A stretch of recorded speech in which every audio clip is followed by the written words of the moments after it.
2 karena banyak sekali muridnya ternyata murid kelas 2 itu yang tidak bisa membaca sama sekali. Ini menurut Ibu seperti bagaimana? Wah iya ya Bu, kalau menurut Bu Nilan faktor apa ya kira-kira yang membuat mereka seperti itu? Menurut saya ya Bu ya, karena terlalu lamanya kita pembelajaran daring ini, makanya murid tadi itu terlalu terlena kalau saya Bu ya. Saya pun bingung ini Bu, bagaimana cara mengatasinya. Gitu ya Bu. Apakah ada solusi yang terpikirkan oleh Bu Nilam untuk mengatasi hal ini? Mungkin ya Bu ya, ini mungkin dengan seringnya melatih mereka membaca di depan kelas ya. Nanti kalau seandainya kami masuk gitu ya, saya akan melatih siswa tadi satu persatu membaca di depan kelas gitu. Ini planning saya. Wah menarik ya yang mau Ibu Nilam lakukan. Jadi bagaimana Bu nanti tata caranya atau prosedurnya untuk melatih anak ini di kelas? Karena kan di kelas kita ada banyak ya muridnya ya.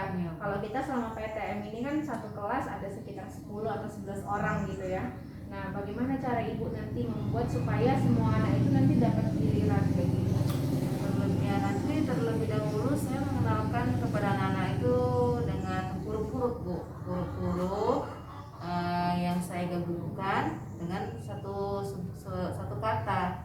Contohnya kami, nah, seperti itu Bu. Iya ya. Oh jadi nanti berarti Bu Nilam mengajarkannya ke anak-anak di depan ini ya, di depan gitu untuk semuanya dulu gitu ya. Baru nanti setelah itu barulah tes mereka mungkin satu ditanya ini huruf apa gitu mungkin ya. Nah, jadi selain itu Bu kira-kira apa saja ya yang nanti mungkin yang bisa Ibu Nilam melakukan supaya mereka itu ini loh bisa lebih cepat paham gitu ya. Pasti kan ada ya cara tertentu yang bisa kita buat supaya anak tadi bisa lebih menarik gitu yang kita ajakin. Jadi kan kalau menarik kan bisa lebih cepat diingat gitu ya. Saya berencana akan membuat suatu kartu huruf gitu Bu. Ada satu kartu huruf, ada kartu kata-kata, dan nantinya itu yang saya buat dari kardus dan kemudian akan saya warnai. Karena kan anak-anak itu kan lebih menarik seperti itu Bu. Oh berarti Ibu akan bikin kartu huruf. Nah nanti kartu-kartu tadi anak-anak bisa kayak satukan jadi satu kata gitu ya. Oh itu nanti Bu Nilam buatnya di kardus tadi itu nanti apakah hanya dipegang aja atau nanti mau ditempel gitu di papan tulis? Mungkin saya tempel Bu di papan tulis, jadi semua siswa tadi itu walaupun dia duduknya paling belakang, mereka itu nampak gitu. Wah iya benar-benar. Berarti dia nanti ukurannya agak besar lah ya Bu, supaya nampak juga sama semuanya gitu ya. Nah bagaimana nanti ya kira-kira cara Bu Nilam untuk mengukur keberhasilan dari rencana ini gitu? Yaitu nanti dengan menyuruh anak-anak tadi itu maju satu persatu ke depan kelas untuk membaca kalimat singkat. Membaca ya. Jadi nanti dari situ akan ketahuan ya gitu ya Bu ya. Iya, ketahuan siapa yang bisa dan siapa yang belum, seperti itu Bu. Kalau anak-anak yang belum bisa kira-kira gimana Bu? Kalau anak-anak yang belum bisa berarti akan nanti rencana saya akan saya sisihkan Bu. Kan di situ kan kita kan 2 kelompok. Ya nanti yang kelompok pertama itu biar mereka itu yang bisa membaca, dan kelompok kedua itu saya masukkan yang belum bisa membaca, saya sisihkan sendiri. Jadi saya fokus kepada mereka, dan yang sudah bisa lancar membaca tadi itu supaya mereka tidak tertinggal dengan pelajarannya.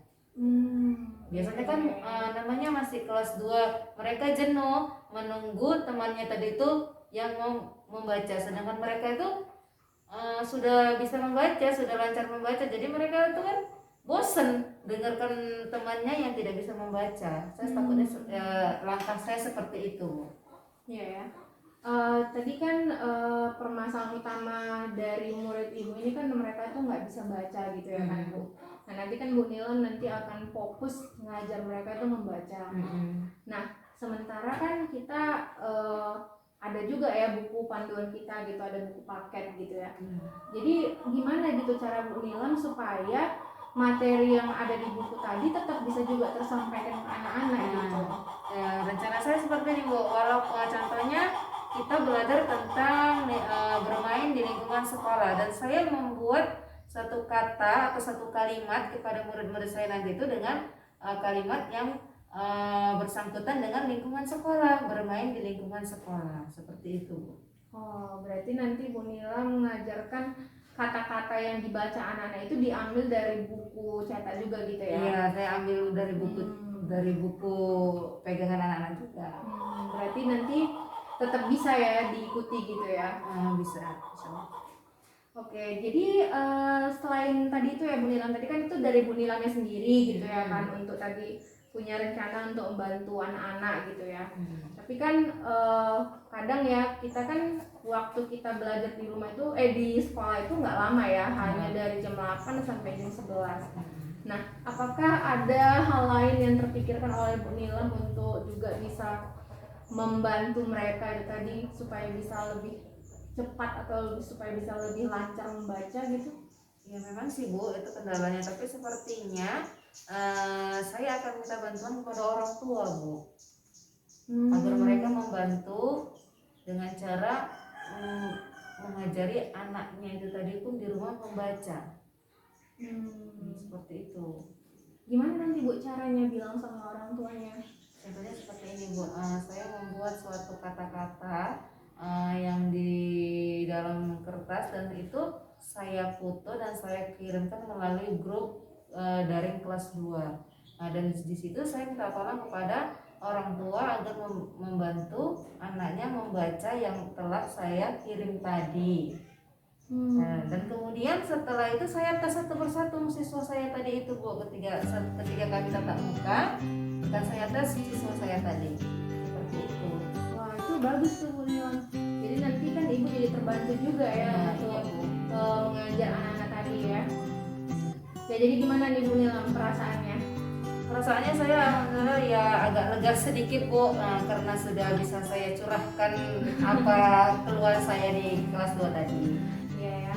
Ya memang sebenarnya kadang gitu ya Bu, selama masa PTM ini di situ kita baru sadar ternyata selama belajar di rumah anak ini ternyata bisa dibilang pengetahuannya itu ya bisa dibilang nggak ada apa-apanya gitu ya, karena seperti Bu Nilam bilang tadi, mungkin di rumah ada yang mengerjakan tugasnya juga Orang tua. iya, bukan dia ya, tapi orang tua. Ya memang kita sebagai guru memang agak berat ya tugasnya. Berat Bu, apalagi sudah hampir 2 tahun mereka tidak beratnya duduk bertatap muka dengan gurunya. Jadi mereka agak bingung apa yang mau ditulis. Walaupun saya menulis di papan tulis, semua ditulis Bu. Ini ditulis, banyak sekali pertanyaan. Ibaratkan saya mengajar pada kelas 1 lagi Bu. Seperti itulah yang saya alami. Mungkin di sini Bu Nilam harus lebih apa juga ya, sabar. Iya ya Bu Nilam. Jadi nanti mungkin Bu Nilam akan mulai, berarti tadi rencananya fokus ngajar anak membaca dulu lah ya. Kemudian selain itu tadi kayak buat metode yang lebih menarik, sama tadi kayak bikin apa tadi kartu-kartu guru, kardus gitu ya, terus diwarnai juga. Dan tadi selain itu juga minta apa tadi bantuan dari orang tua gitu ya. Karena memang kita dimanapun kita harus ada bekerja sama orang tua. Kalau hanya kitanya aja, orang tuanya tidak mau tahu gitu ya, nggak peduli, jadi kadang sia-sia ya, kadang ya. Percuma saja ya kan, karena kita butuh ya mereka itu pelajarannya itu diulang-ulang di rumah juga sama orang tuanya. Oke lah Bu Nilam, semoga sharing-sharing kita hari ini itu bisa ini juga ya buat Bu Nilam hatinya lebih tenang gitu ya, karena ya saya tahu juga ya kelas 2 itu memang kalau harusnya udah bisa baca, tapi waktu mereka tiba-tiba masuk kita kayak kelabakan gitu ya, wah kok nggak bisa baca. Harusnya kelas 1 yang fokus untuk mereka belajar baca gitu kan, ini malah di kelas 2 kita masih mengajar mereka membaca gitu. Kira sampai sini Bu Nila, makasih ya Bu Nila udah mau cerita sama saya.